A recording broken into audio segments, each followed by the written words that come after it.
Hey, what's going on, guys? Welcome back to Jeremy's Got Fitness Podcast Radio Show, coming to you on this Wednesday night here with an episode. We are talking what is better for fat loss, cardio or lifting weights, aerobic work or jack and steel. Technical terms, I guess, aerobic versus anaerobic exercise or anaerobic work. With an asterisk, when I say anaerobic stuff, it's not just confined to lifting and moving weight around. There is other things that do fit into that bucket, which we'll dive into in more detail. But just responding to the questions that you have sent me over the past year, where would I spend my time, effort, energy in terms of if I wanted to be lean? Would I spend more time doing aerobic work, more time on weights? What's the split? What's the percentage? Should you do cardio before you lift weights or vice versa after? And I'm going to break down the difference between the two and hopefully paint a picture for you that, obviously makes sense. I think there's a time and place for everything. But really, the question we should ask is, what are your goals? What are you trying to accomplish in terms of, how your body looks and how your body performs? Is performance the goal? Is aesthetics the goal? Is there, some kind of, marriage of those two in between? I think obviously then all of us want to look a certain way, but some people obviously want to be leaner than others, and for some people it's easier than others. Some people want to build mass, and the frustrating thing that I hear a lot of times is people will message me and say, "Hey, Jeremy, I'm this tall, I weigh this, but I want to be, I want to put on muscle, but I also want to drop 5% body fat," which we've already touched on other podcasts. Unless you're literally the novice level, it's probably not going to happen. Past, the initial beginner gain stage, there's no way, and anybody can correct me here. You can shoot me a message. You can send somebody to come help me. That I am going to be able, at this point in my life, I'm a 36-year-old man. I'm 6'2". I weigh 217, 18, 19, 20 pounds, depending on how many cookies I put in my face. And there's no way at this point I'm going to get bigger and leaner at the same time. I would argue even probably taking the best drugs, I don't think it is possible. So that's why we touch on this. What is better for fat loss? And understanding that you have to be crystal clear on your goals of what you're trying to do. Either you're trying to get leaner or you're trying to get bigger. You're not going to do those two things at the exact same time. Now, over an extended period of time, we can change composition and things like that, but understanding what the goal is, I think, is more important for me to answer the question, what should I spend my time doing in terms of training? Now, to go into detail in terms of the, cardio and aerobic stuff. Oh, and before I forget, for you guys watching on YouTube, welcome. You can tell I'm in my home office. If by some means you hear a dog go crazy, it's my dog, which is sitting right behind me actually, and she's just protecting me from animals, the elements, or the UPS guy or FedEx, or if my wife comes home, she typically goes berserk. So I apologize if you hear a dog going crazy, but to break down the cardio aspect of it or the aerobic aspect of it, let's just dive into the basics here. Most of you know these things, but I'm just going to recap here and then give you my prescription at the end. Your cardio work or your aerobic exercise is exercise that is usually lower in intensity and done for longer durations. One of the most popular protocols we prescribe to people in terms of lower intensity, if you're stuck in a hotel gym, we call them big boy walks. It's basically you get on a treadmill, you put the incline on 15, and you start at a speed of anywhere from 2.2 all the way up to 3.5 if you could take it. Now we say don't use your hands if possible. If you really need to for a split second, grab it, but we say no hands whatsoever. And again, it's lower intensity. The incline is, it is taxing, but you can still have a conversation and talk to somebody next to you, so meaning your heart rate is not going super crazy. And at the end of, 30 minutes, if you could make it to 45 or 60 minutes, you would be dripping sweat. Most of those protocols we suggest maybe 20 to 30 minutes. That's probably ideal. That is, again, a lower intensity activity. It's not super taxing on the joints. It's not going to crush your central nervous system. You can do it for 30, 40, 50, 60 minutes. If you put that incline even down a little bit more, like maybe a 10 incline at a 2.5 speed, you can probably do that thing for hours. It's just like a slow, gradual hike. That's what we're talking about. And so the cardio work that you're doing there, or the aerobic exercise, it primarily uses fat for the energy. You guys hear what I'm saying? So that kind of activity uses fat as the energy source based on kind of where your heart rate is falling, and we'll get into a little bit more detail of that later. So some of those exercises again include things like maybe light jogging, light biking, light hiking, even I'm trying to think of like a big box gym. Uh, Elliptical probably would do the same thing. And again, just your normal walking. You go walk your dog, you do mall walking, anything like that. That would be kind of your lower intensity stuff. Even if you went like in the circuit style, which I do this a lot in my recovery days, uh, I might just walk on the air runner for a minute, or like a light jog on the air runner for a minute, and then I'll go through like a mobility flow for a minute. Then I might go, just a very light basic ski, nothing crazy. I'm pacing well over 2 minutes. It's just to get my body moving back to a mobility flow. These are lower activity things where I can set the clock for like an hour and just kind of flow through stuff. And again, I might be sweating at the very end of it just because of an hour of activity, but there's nothing that's taxing my nervous system, and my heart rate's not getting up to 130, 140, 150, 160. My heart rate is relatively low. If it reaches 130 for a split second, that would be kind of the extent of it. So again, all those things I mentioned, you could probably do them in a high intensity capacity, but for the most part, we're talking about things that keep you in a lower heart rate, that are not taxing on the body, and you can do for long periods of time. So when we talk about aerobic work, that is kind of where we fall there. Now, the next one on the list, we're talking the lifting, or your jack and steel, your moving weights, or your anaerobic exercise, which is, they're almost one and the same, but there's other things that fall into that anaerobic kind of window. And these are the high intensity activities you guys are going to do, typically done for shorter periods of time and short bursts. And the main energy source you guys are going to use is your glycogen, which comes from, obviously, glucose produces it, and your glycogen is what you guys will have there. So that's what we're going to talk about there. When you guys are training in that kind of anaerobic zone, if you will, in terms of that activity, the body doesn't really rip through or break down the fatty acids enough to use as fuel during the workout. Instead, your body is basically using all the muscle glycogen you have, and your ATP stores are the main fuel source. That's why, like, when you're doing high activity, it's draining the glycogen, it's emptying that ATP. And when I'm saying high intensity exercise, I'm talking like when you're deadlifting, when you're squatting, when you're doing thrusters, when you're doing burpees, when you're pushing a sled, when you're sprinting. If you're really biking on an assault bike, like if you guys have ever ridden one, it's one of the worst things in the world you can do.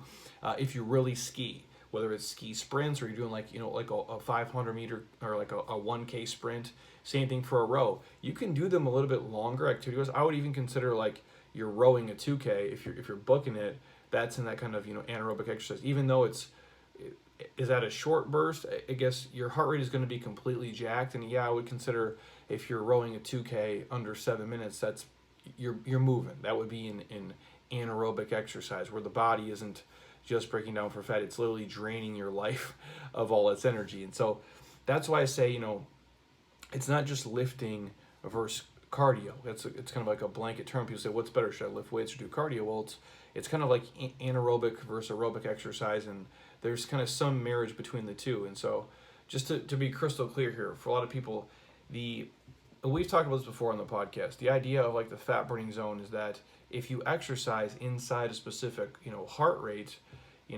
maybe for most people, let's say 70% of what your max heart rate is. Some people maybe lower, maybe 65, maybe 60, somewhere in that kind of range. I don't have the numbers in front of me. You're going to burn a higher percentage of calories from fat in that range. And that is a true thing. So I don't want to, say like, well, Jeremy said the fat burning zone is bullshit. No, the fat burning zone is real. And you're going to burn a higher percentage of calories from fat when you train in that zone. So like if you're walking on your treadmill for 30 minutes, you're going to burn a higher percentage of your calories while doing that is going to be from fat. Where if you're doing something like maybe the assault bike sprints, like little 10 cal sprints, if we said, okay, in every 30 seconds, you got to get at least 10 calories in the assault bike. You're going to burn a lower percentage of the calories from fat during that, because you're draining the glycogen and you're draining ATP, if you guys are following me here. So the fat burning zone is real. I don't want you to believe that it's not, but I'm going to touch on in a second like why that's not the whole picture. And so for a lot of you saying, well, that sounds great, Jeremy, I'd rather just burn fat than burn anything else. But the lower your heart rate is, again, the higher percentage of calories will be fat burned, if you're with me here. Now the key is saying it's the percentage of calories. You're actually going to burn the highest percentage of calories from fat while you sleep, if you really think about it, right? Like, again, we get so wrapped up in like, oh, in our workout we burned, and that's why I'm at a huge, we can touch on like interval trackers and things like that later on, which I like some of those things for sure, but I don't like them for when people are, and that's why I'm not a huge fan of like the My Zone shit they put on the board, like, oh, Jenny burned 276 calories this workout. Well, Susie burned, 319, so her work was so much better. It doesn't take into account like form and things that do really matter. But we get so hung up on the calories we burn during a workout like that.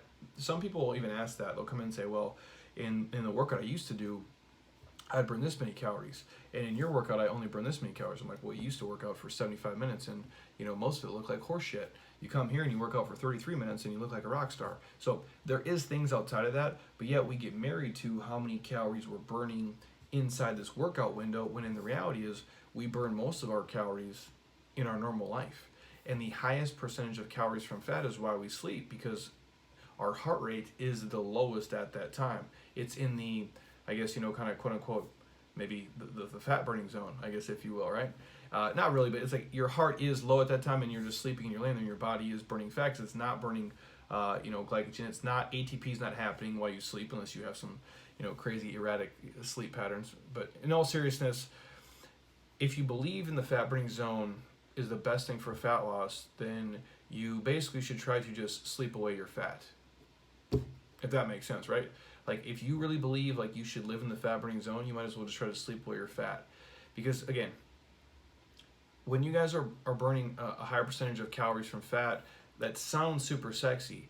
The problem with the thinking of that is you burn more calories when you're doing higher intensity activities. So overall, you're creating a bigger deficit when you're doing high intensity interval training, when you're jacking steel, when you're doing these big compound movements.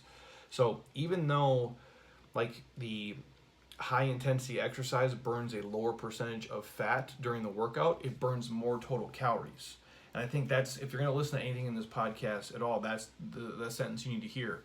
Even though when you're doing high intensity exercise, like pushing a sled, doing an assault bike, doing burpees, doing thrusters, deadlifting, squatting, benching, overhead pressing, farmer's carries, all the real tough shit, right? Like the things that are really going to tax your body. You do burn a lower percentage of fat during those workouts, but you burn more total calories while you are doing that. And the important thing to remember is during exercise, the goal is to create a deficit in the body if fat loss is what we're chasing. So we want to burn as many fucking calories as possible, to me, in the shortest amount of time we can. The more calories you burn overall, the more fat you're going to lose. And that's something to remember. The more calories you burn overall, the more fat you're going to lose. Yeah, some other things might come from it, but so what? I would rather burn 900 calories in a high intensity workout and have them come from multiple directions, as opposed to, well, I burned 300 calories and most of them were from fat. Well, I'd rather burn the 900 than burn just the 300 in the quote unquote fat burning zone, if you follow me. And obviously your activity level, how you train, exercise, is best used to create, this, kick-ass, metabolic environment, so your nutrition can kind of, rock with you in terms of fat loss. I think that's the key component to this. All of this stuff is a moot point if you're eating like shit and your body's in a surplus. If your body is not in a caloric deficit, it does not matter. You're not going to lose fat. You just aren't. And that we have to say that here. It's like you can't. It's a very simple concept. You guys have to be eating at a calorie deficit and have the macros match up if the goal is fat loss. And in my opinion, there is nothing better than high intensity exercise to get lean. And if you think of it this way, like, do you really think like the lady who is walking on the treadmill for an hour, at insert your big box gym in the fat burning zone is going to be a lot fitter than, let's say, LeBron James, going through a basketball practice? Of course not. Now, obviously, I know those are, two different examples, but like one of them is doing high intensity, and to me, basketball is the essence. I'll even give you a realistic one. Take a dude who's walking on the treadmill at your big box gym, just a normal guy walking in the fat burning zone for 45 minutes, or the guy who's inside the gym playing pickup basketball with his homies. Basketball is the essence of interval training. It really is. It's a lot of start and stop. It's quick bursts. It's movements. You're jumping. You're moving laterally, dynamically. It's taxing on the body. So that's why I can only play once a year, because I think I'll pull or rip or tear something. But point being is, I think the high intensity work is the best for obviously fat loss, because overall you're going to burn more calories in a smaller amount of time and create a bigger deficit to allow you to obviously eat different foods and put you in a bigger caloric hole than if you were just living in the fat burning zone. But again, I don't want to get on here and kind of demonize and make it sound like doing low intensity exercise and activity is completely worthless, because I don't believe it is. I believe everything has a place and everything should fit into your training. Like I mentioned earlier, I do the low intensity stuff on certain days. On a side note, the biggest problem with high intensity training and interval training and metcons and all the stuff that a lot of the stuff that we share on Instagram and prescribe is that it beats the shit out of you, man. It really does. It crushes your muscles. It can be hard on your joints if you do it wrong, and if you do it too often and you don't take rest, and you really beat up your body. And it's really hard on your CNS, man. Like, I can't tell you how rough it is on your central nervous system if you've never really trained all out. Like the example I give is, I remember we were in this little mix, and I was doing a lot of just I'm a dude. So first of all, I'm a man, and I'm stupid, and I have to do a lot of things wrong in a row to learn. And I don't know if that'll ever change. It's probably just being a male, I think. We're stubborn as shit. And when we really got into, and I'm talking deep into rowing and skiing, not really the assault bike. I've always hated it. And if I'm gonna do like a 1 minute max in the assault bike, I know I'm gonna feel like shit, and I know I'm gonna die. But when I was really rowing, like really getting into it, just improving, going after PRs, and we all get kind of that PR sickness. Some people get it with deadlifting or you're snatching, and some people get it with rowing. And the concept 2 people are their own kind of cult in itself. But point being is, I was rowing, like I was going off like what's my 1K PR, what's my 2K PR, what's my 5K PR, and I was rowing so much and so hard and not really taking adequate rest in between, admittedly being stupid. I remember I went and got my blood work done, and they're like, man, your white blood cell count is low. Like, what do you feel sick? I'm like, no, I don't. Like, we've been doing anything different? I'm like, well, I've just been rowing. And they're like, well, rowing wouldn't really do that. I'm like, I don't think you guys get it. I'm like, I really row. Like, I'm rowing like a 2K at 6 minutes and 30 seconds. Like, and I get off and like, I want to blow my brains out. Like, I'm skiing, a 1K at, 3 minutes and 5 seconds. Like, I'm getting off and I'm coughing like I'm going to die, and I'm laying on the floor. Like, so point being is that high intensity work, things like that, are really taxing, not only on the muscles, but on your body as a whole, on your immune system, on your central nervous system. And I've shared this story before, and BJ Gaddour has as well. When you, like, at Men's Health, when you're really filming, not the fake fitness, I call it fake fitness, right? Like, so when you're filming just these short workout clips and you're doing exercises, yeah, you sweat and it's hard, but it's relatively easy. You're filming movements for like maybe 30 seconds to a minute, then you'll take a pause, you'll reset the camera, we'll film the next movement. So it's not a full follow-along workout. Those are easy for me to do. I would, for the amount of money you get paid for that stuff, I would do that all day long. It's fun. It doesn't bother me. Now, the full follow-along training programs, the ones where you are actually working out with us, those things kick the shit out of you. And that is when I think of like high intensity interval stuff, Metcon, that is what I'm thinking of, because what we're doing, and that's why I say you can't do it every single day, because it is demanding on the body. We would film those like, people's like, hey, welcome to video number 1. No, the reality is like, this was like the third workout we did for the day of like a 60-minute fucking Metcon, and you want to blow your brains out, and you're going to get sick. Something's going to go, like your body just can't recover. And if you guys are training like that 7 days a week, doing Metcon stuff and always giving 100% effort, you're not going to make it very long. And to me, that's why I always say play the long game in this, because you can't do that stuff, especially if you're over the age of probably 30. I don't think it's possible. You have to be realistic. And there's some days where you're going to floor it, and there's some days where you're just going to cruise. And that's one of the downfalls of high intensity work. Yeah, it's great for fat loss and things happen quickly, but it makes it difficult to work out, for long periods of time, consecutive days in a row. In fact, I wouldn't advise it. I don't mind people if they want to come in 5 days a week, 6 days a week to our place. That's cool.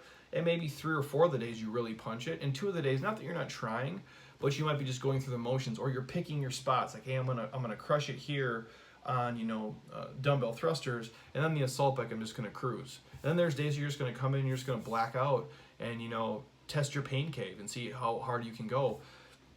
But you can't do that every single day. And I would advise against it because it's stupid, and you're gonna burn out. You're gonna get sick. You're gonna do more damage to your body than good. And we need to all be in this for the long haul. And I think that's the game. Is how hard can we work in the shortest context possible, be smart about it, save our joints so we can be fit when we're 60, 70, 80, 94 years old. I wouldn't want to be like, well, man, Jeremy used to be super fit and now his body's all beat to shit because he did all this, dumbass stuff. And again, I don't know where to draw the line for you guys, but just know if you're feeling, when we say when your fitness is stealing your fitness, is when you're doing stuff that's so high intensity, it's wearing your body down. And I don't want any of you guys to be guilty of that. So when we're burning calories in the low intensity work, it's great, it's amazing. Most of it's from fat. Obviously, if you can, train high intensity the days you can train high intensity. And the example I always give is like, if you're gonna do something on those days off, even going for, and again, I think we really underestimate the power of walking. Like an hour-long walk for some people can burn 200, 300, 400 calories. And again, a majority of that coming, from being fat, which is amazing. So it's walking is one of your greatest fat loss protocols, especially when you're jacked up. And so I do actually like walking on our air runners. I actually do like doing big boy walks, so within reason. When the weather's great out here, like it's becoming now, I like to walk outside. I put on a podcast and just walk. And again, I might build in some mobility flows and other things to that, but walking is amazing.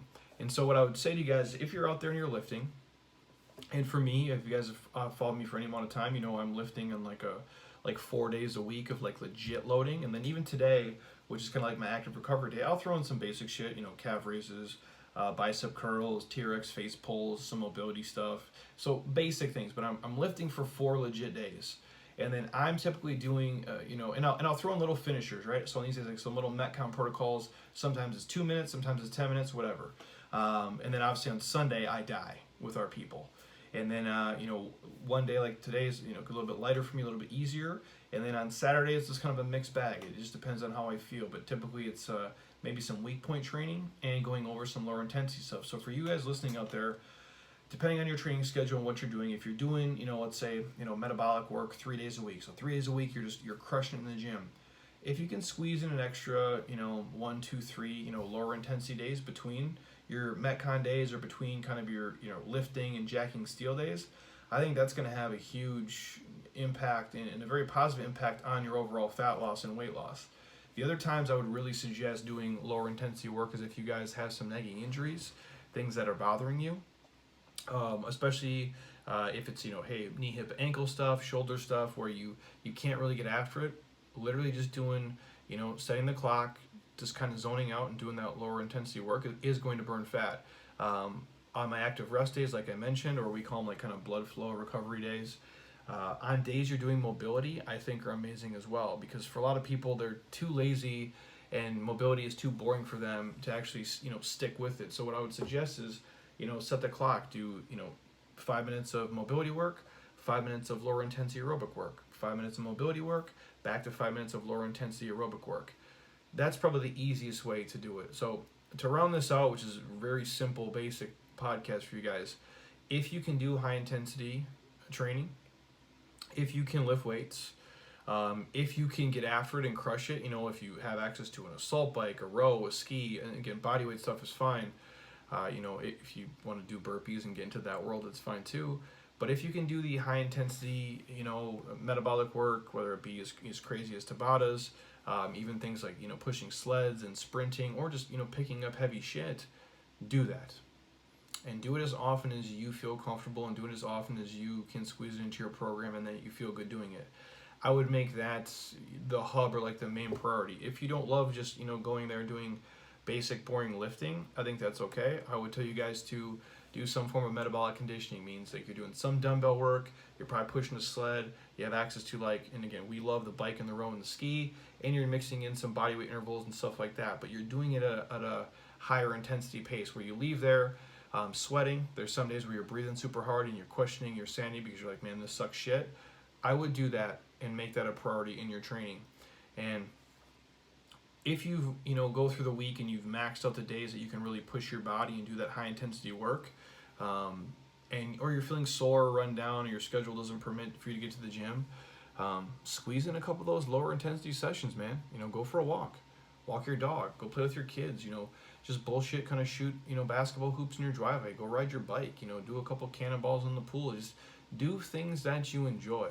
And that's what we always say, when fitness is the outcome of the activity, not the goal, that's when we truly become fit. You can just go, I always use podcasts. I'm actually on a huge, heavy audio book kick right now. I'm actually going through Chris Hogan's Everyday Millionaires, which is really just an updated version of The Millionaire Next Door, which I read when it came out. But man, I've been listening to that, and I'm like, it just helps me. I listen to it while I foam roll.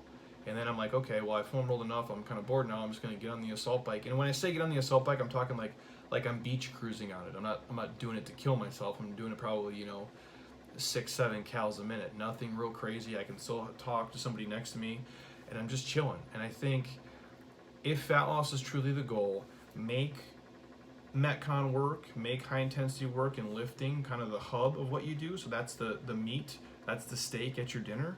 And then make that lower intensity stuff be the asparagus and the Brussels sprouts or the $37 lobster mac and cheese you get at Mastro's.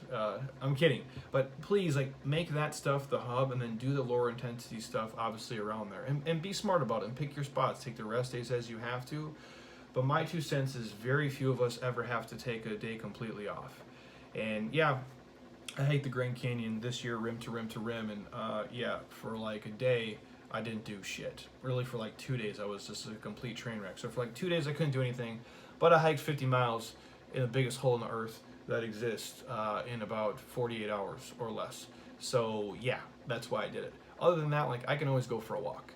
I can always go do something fun. And to me, creating that deficit, creating, the more calories we can just burn and let the body move and just keep our mobility going, the better off we're going to be. But at the end of it all, it comes down to, creating a caloric deficit and having a negative energy balance. And you should try to create a caloric deficit or an energy deficit every single day. And the most efficient, easy way possible would be making your metabolic work or your lifting be the hub of what you're doing, sprinkling in the lower intensity stuff around there, and just moving your body, man, and doing things that you need to do so you can be strong and move good and feel good, and also doing things that you just like to do. I think we really just get so lost in that. We get so tied up in fitness has to be, about fat loss, and fitness has to be about muscle building. And I get that.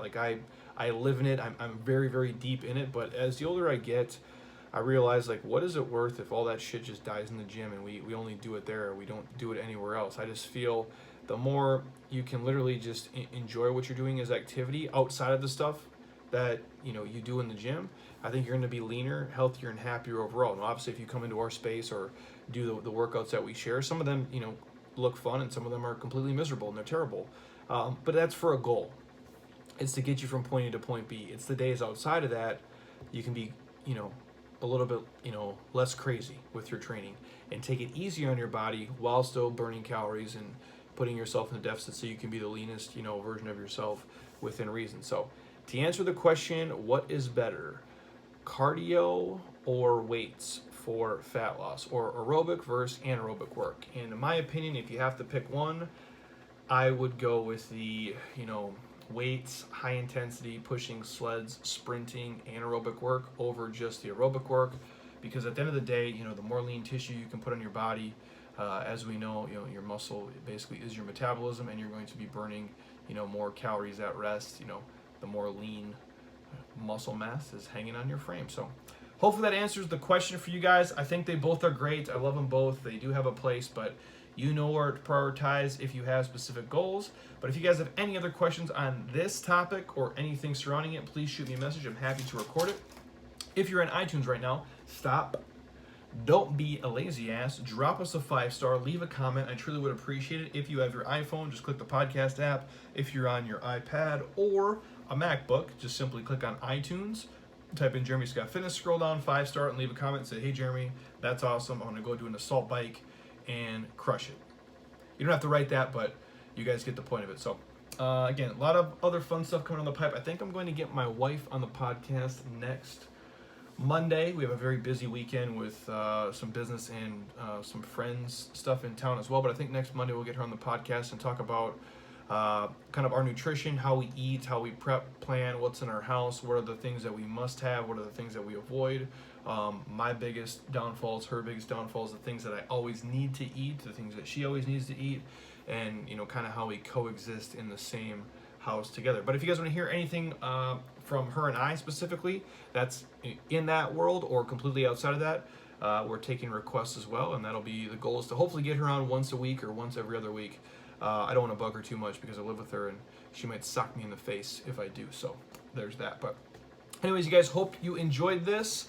And until next time, eat well, train hard, be nice to people, and please just keep doing shit you love with people you enjoy, because your life is too short not to. I'll talk to you guys soon. Peace.